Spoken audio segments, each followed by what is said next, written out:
Seisoene. Seisoene. Ek bly in Gauteng. In die somer is dit baie warm. In die somer speel ons in die water. In die herfs is dit koel en winderig. In die herfs speel ons met vleers.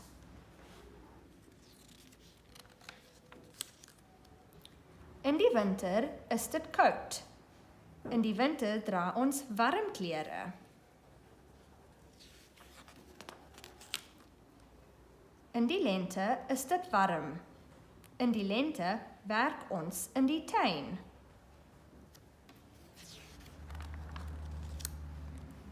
In die lente ruik ek die blomme. Ek hou die meeste van die somer.